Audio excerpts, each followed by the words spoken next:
Hello everyone, welcome to exam focus. ये पहला video economics में मैं पोस्ट कर रहा हूँ आज। और आपको अगर इस तरह की वीडियो और चाहिए इकोनॉमिक्स से रिलेटेड, जो कि एसएससी, सीजीएल, सीएचएसएल और जितने भी स्टेट गवर्नमेंट या सेंट्रल गवर्नमेंट के एग्जाम में क्वेश्चंस पूछे जाते हैं, तो वहाँ से पिक करके मैं ये वीडियो डाल रहा हूँ। तो ऐसे वीडियो अगर आपको चाहिए तो आपको मैं कमेंट करके बताना पड़ेगा इस वीडियो के बाद। तो मैं अगर सिग्निफिकेंट अमाउंट ऑफ कमेंट्स देखूंगा तो मैं आगे इकोनॉमिक्स के वीडियो आपके साथ शेयर करूंगा, और भी क्वेश्चन के साथ with images and short description. आइए क्वेश्चंस पे चलते हैं। Who is known as father of economics? सबसे पहला क्वेश्चन, इकोनॉमिक्स शुरू कर रहे हैं तो इकोनॉमिक्स के जनक किसे कहते हैं? तो इकोनॉमिक्स के जनक हम कहते हैं एडम स्मिथ को। एडम स्मिथ से दो चीजें आपको याद रखनी है, एक तो फादर ऑफ इकोनॉमिक्स, पहला पॉइंट, और दूसरा पॉइंट, इनकी एक फेमस बुक है wealth of nation. Wealth of nation, तो ये किताब कई बार पूछा गया है, खासतौर पे एसएससी जैसे एग्जामों में ये आता है। और एक और जो किताब है थ्योरी ऑफ मॉरल सेंटिमेंट्स, तो ये पूछा तो नहीं गया है, बट स्टिल अगर आप याद रखें तो ठीक है, शॉर्ट नोट्स में अगर आप बना लें तो बेहतर होगा। और जो वेल्थ ऑफ नेशन है वो 1776 में लिखी गई किताब थी। तो ये क्वेश्चन जो है कई बार रिपीट होता है। ओके, नेक्स्ट क्वेश्चन पे चलते हैं। Free market economy falls under the category of. Free market economy क्या होती है? देखिए, तीन तरह की इकोनॉमिक अप्रोच आपको पढ़नी है। पहला कैपिटलिस्टिक मार्केट इकोनॉमी, दूसरा सोशलिस्ट मार्केट इकोनॉमी, और तीसरा जो है मिक्स्ड मार्केट इकोनॉमी। अब फ्री मार्केट इकोनॉमी क्या होता है? ऐसा मार्केट सिचुएशन जहां पर गवर्नमेंट जो है प्राइस को रेगुलेट नहीं करती है, मतलब गवर्नमेंट का दबदबा नहीं होता है प्राइस रेगुलेशन में। अगर आप एक फर्म शुरू कर रहे हैं तो आप खुद अपना प्राइस खुद से एस्टिमेट कर सकते हैं, खुद से रख सकते हैं, और उस प्राइस पे अगर सामान बिक रहा है तो गवर्नमेंट उस पर इंटरफेयर नहीं करेगी। तो फ्री मार्केट सिस्टम जो है एक कैपिटलिस्ट इकोनॉमी के अंदर आता है। तो इसका आंसर हो जाएगा कैपिटलिज्म या कैपिटलिस्ट इकोनॉमी। और यहाँ पर प्राइवेट ओनरशिप होता है, दूसरी बात, और प्रॉफिट मेकिंग जो है सबसे बड़ी चीज होती है, प्रॉफिट मेकिंग। तो हर काम प्रॉफिट के लिए किया जाता है। अब जैसे कि यूनाइटेड स्टेट्स है, यूएसए, यहाँ पर कैपिटलिस्ट इकोनॉमी का दबदबा है। अब हम बात करते हैं सोशलिस्ट इकोनॉमी, जो दूसरा है। सोशलिस्ट इकोनॉमी ऐसा, या सोशलिज्म जिसको बोलते हैं, इस तरह का मार्केट कंडीशन जहां पर गवर्नमेंट सब कुछ रेगुलेट करती है।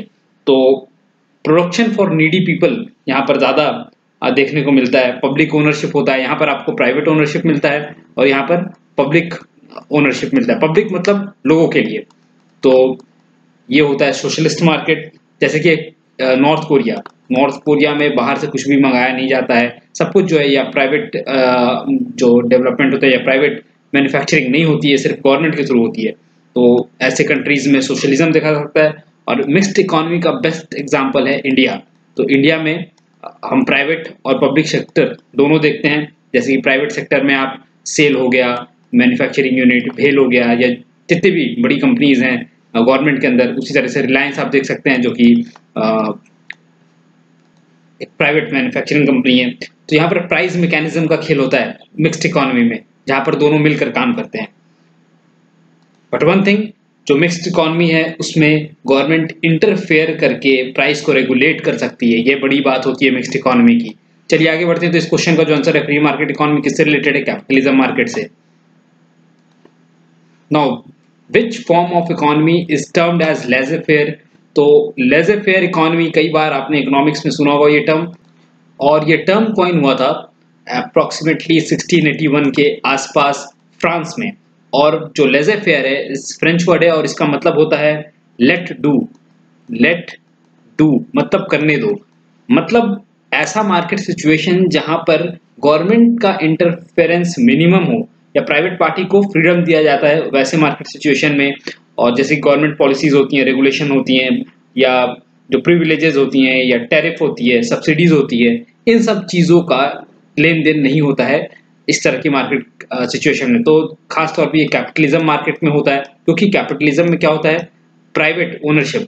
तो प्राइवेट ओनरशिप जहाँ पर होगा वहाँ पर गवर्नमेंट इंटरफेयर नहीं करेगी, जैसे कि यूएसए। तो इस तरह के इकोनॉमी को बोलते हैं हम laissez faire. Okay, moving to the next question. In which year did the first 5-year plan started in India? तो पहला 5-year प्लान इंडिया में कब स्टार्ट हुआ? तो ये हमें पढ़ना है इकोनॉमिक प्लानिंग के अंदर। पहला 5 ईयर प्लान शुरू हुआ 1951 से और 1951 से 1956 तक ये चला था। और सबसे इम्पोर्टेंट बात इसमें कि जो ऑब्जेक्टिव था पहला 5 ईयर प्लान, कई बार पूछ लिया जाता है कि पहला 5 ईयर प्लान का मेजर ऑब्जेक्टिव क्या था, तो development of primary sector. Primary sector जो हमारा क्या है, एग्रीकल्चर वगैरह, तो इनका डेवलपमेंट करना।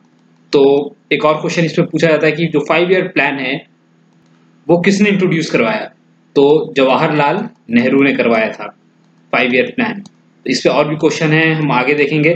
और कई सारे क्वेश्चन आते हैं इकोनॉमिक प्लानिंग पे, कितने 5 ईयर प्लान्स आज तक हुए हैं, और ऐसे तो मैं क्वेश्चन को आगे डिस्कस करता चलूंगा। तो ये आपको याद रखना है कि पहला 5 ईयर प्लान कब शुरू हुआ, 1951 में, कब तक चला, 1956 तक। और ये जो मेजर ऑब्जेक्टिव था, development of primary sector. The concept of 5 year plan has been taken from, तो 5 ईयर प्लान का जो कॉन्सेप्ट है हमने कहाँ से लिया है, हमने ये कॉन्सेप्ट लिया है यूएसएसआर, मतलब रशिया। और रशिया से हमने एक और चीज़ ली है वेरी इंपॉर्टेंट, फंडामेंटल ड्यूटीज। तो ये भी आपको याद रखना है, ये पॉलिटी से से रिलेटेड क्वेश्चन है। इकोनॉमिक्स कई जगह पे पॉलिटी से रिलेट करता है, कई जगह पे ज्योग्राफी से रिलेट करता है, तो ये सब चीज़ आपको देखने को मिलेगा। तो यूएसएसआर से हमने लिया फंडामेंटल ड्यूटीज और यूएसएसआर से हमने लिया है 5 year plan. Now the term industrial revolution was coined bye, पहली बार इंडस्ट्रियल रेवोल्यूशन का टर्म किसने यूज किया था, इंडस्ट्रियल रेवोल्यूशन जो 18th सेंचुरी 19th सेंचुरी के बीच में, इनफैक्ट टू बी प्रिसाइज 1760 से लेकर 1840 के आसपास तक जो भी रेवोल्यूशन आया, क्योंकि पहले हम सारा काम हैंड से करते थे और जितना भी प्रोडक्शन का काम था सब हाथों के द्वारा होता था। बट जब से इंडस्ट्रियल रेवोल्यूशन आया, इंडस्ट्री सेटअप हुई, तो एक टर्म कॉइन हुआ इंडस्ट्रियल रेवोल्यूशन, और ये किया था आर्नोल्ड टोइनबे ने। और आर्नोल्ड टोइनबे पर उन्होंने एक बुक भी लिखी थी, मैं बता देता हूँ, स्टडी ऑफ हिस्ट्री। तो एक आधा बार पूछा गया है शायद ये question, study of history, study of history. But the most important question है कि इंडस्ट्रियल रेवोल्यूशन जो टर्म है वो किसने कॉइन किया था, तो आर्नोल्ड टोइनबे ने किया था। और सर जॉन रिचर्ड हिक्स ने एक बुक लिखी थी, कैपिटल एंड ग्रोथ, पूछा हुआ क्वेश्चन है ये, capital CAPITL, capital and growth. तो ये भी आप नोट्स में लिख लें, capital and growth by Hicks, sir John Richard Hicks. Now which of the following agency is responsible for estimation of national income, national income इनमें से कौन सी एजेंसी डिटरमाइन करती है, एस्टिमेट करती है। ओके, कई बार ये क्वेश्चन पूछा गया है और it is very very important question, repeat होता रहेगा कई बार। तो 2017 के भी कई सेट्स में आप ये क्वेश्चन देखेंगे। Central statistical organisation, central CSO, central statistical organisation. तो ये जो ऑर्गेनाइजेशन है, मिनिस्ट्री ऑफ, ये जो है आती है ministry of statistics and programme implementation. तो मैं लिख देता हूँ MOSPI, ministry of statistics and programme implementation. और ये आई कब थी, एक और इम्पॉर्टेंट क्वेश्चन, मई 1951 में ये इंट्रोड्यूस हुआ था। तो ये 3 इंपॉर्टेंट बात आपको यहाँ पर याद रखना है कि जो एस्टिमेशन है हमारा नेशनल इनकम का, वो सेंट्रल स्टैटिस्टिकल ऑर्गेनाइजेशन करती है, और मई 1951 में ये इंट्रोड्यूस हुआ था। Okay, who among the following is responsible for estimation of national income for the first time by non-scientific approach? दो अप्रोच होता है, एक साइंटिफिक एक नॉन साइंटिफिक। तो नॉन साइंटिफिक मेथड से सबसे पहली बार जो नेशनल इनकम को डिटरमाइन किया गया था वो किया था दादा भाई नौरोजी ने, जी हाँ, इन 1876। तो पहला नॉन साइंटिफिक मेथड से। अब नेक्स्ट क्वेश्चन में the national income of India was scientifically estimated for the first time, scientifically कब एस्टिमेट हुआ था, साइंटिफिकली हुआ था 1931 में। ये डेट भी इंपॉर्टेंट है, और किसने किया था, VKRV राव ने किया था पहली बार। इकोनॉमिस्ट भी थे, पॉलिटिशियन भी थे, प्रोफेसर भी थे, और फर्स्ट साइंटिफिक अप्रोच इनका था VKRV राव का। कई बार पूछा हुआ क्वेश्चन है ये भी। Okay, the first 5 year plan was based on which model, हर 5 वर्षीय योजना एक मॉडल पर आधारित होती है। जो पहली 5 वर्षीय योजना थी 1951 में शुरू हुई थी, वो आधारित थी होरार्ड डोमर या केनीसियन मॉडल पे। तो होरार्ड डोमर मॉडल इसका आंसर होगा। और सेकंड जो है महिला नोबेस मॉडल रैपिड इंडस्ट्रियलाइजेशन के लिए हुआ था। तो खैर आप इस क्वेश्चन के लिए याद रखें, होरार्ड डोमर मॉडल पे बेस्ड था। ओके गाइस, अगर आपको ऐसे वीडियो पसंद आए तो आ रहे हैं तो जरूर सब्सक्राइब करें and tell us in comments. Thank you.